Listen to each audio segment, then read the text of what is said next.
Find out what they need to have someone available for them to sit with. Social activities, connecting in meaningful ways, getting them involved, getting to know them.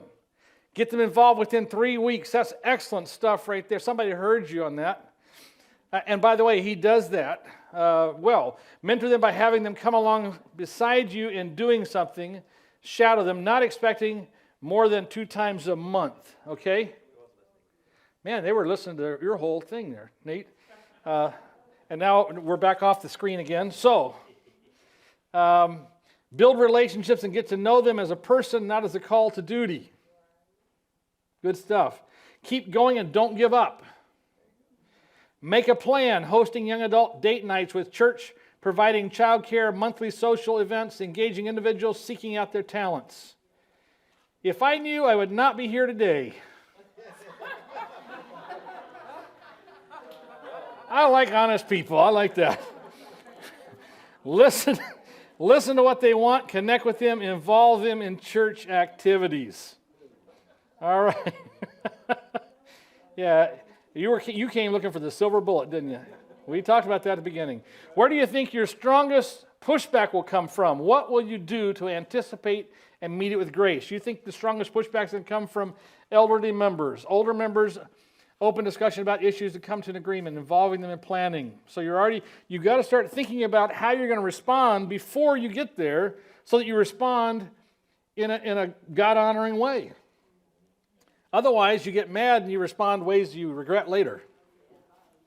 Okay, yeah, no, we don't want violence. We don't advocate that.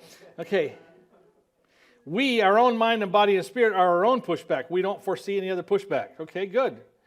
The risk of rejection when trying to get to know someone clashes between different people with different backgrounds, personalities, spiritual level. Learning conflict resolution and how to put out a fire between those clashes. Anticipate that you will need to execute grace.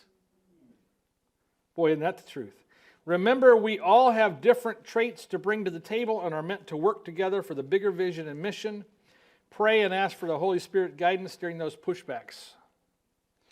Ones who do not share the vision with the group, that's going to be one of our strongest challenges. We need to ask questions and listen. One of our strongest pushbacks will come in the financial area. There'll be some opposition from traditionalists. And then from members of the church, alert others that guests are coming.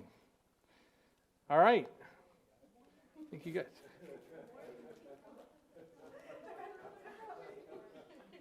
Now, why would I ask this particular question? Who are your top 3 influencers in the church? Because your goal is not to influence the entire church. Your goal is to influence the influencers. Let them influence the rest of the church.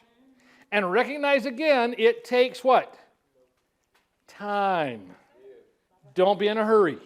We talked about that this morning. Don't be in a hurry. Who are your top 3 influencers?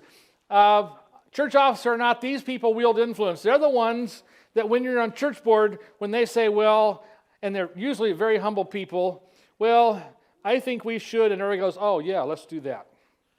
That's one of your top influencers. Okay? They can assist. Put their names in your notes. Notice I didn't say put them on the screen. Can you get any or all of them to assist you and influence the congregation? There's elders and board members. With much prayer, all things are possible. Yes, the pastor, head elder, treasurer, and so forth. And so you can list those out like that. But this is a key to changing culture in your church, is know who your top influencers are. Spend some time with them. Take them out to lunch if you need to and say, this is the vision we would like to create. Get them to come on board with you, and once they buy into the vision, they see at least a piece of what you're wanting to do, and they begin to get on board with you, they will begin to help you move things. And if you influence the influencers influence the church. Does that make sense? Okay, that's just a little nugget of wisdom I learned by getting beat up a whole lot. There are a number of ways to approach the church. Here are some suggestions. Pick 1 or 2 that might work best in your situation. And so this is just a list of suggestions. Engage some young adults at your church in discussion about ways to more deeply involve them. Gather their input and go with them to the pastor. A suggestion, take the board. 44% of you said, good idea. Influence the influencers. Take 1 or all of the lunch and walk them through the material we've covered, as well as suggestions that think might help the church. asked for their help. 33% say okay. Develop a short PowerPoint presentation report on what you learned at this conference, complete with ruts, challenges, and suggestions to help and present to the church board or to the church at large the vision for change. 23% said, yeah, that might work. Share your PowerPoint presentation one-on-one with the pastor and enlist his or her help in influencing influencers. He went, bad idea. That won't even happen. So I guess your pastors are real close-minded. We got to work on that, Gary. By the way, Gary Rustad, our executive secretary, vice president for the conference, dropped in with us today. He had to preach this morning. He was going to be here this morning as well, but Mark Petrowski, our pastor for the Calhoun Church, as well as prayer coordinator of the conference, his mom had a stroke in Germany, and he had to take off right away. So Gary covered his pulpit this morning.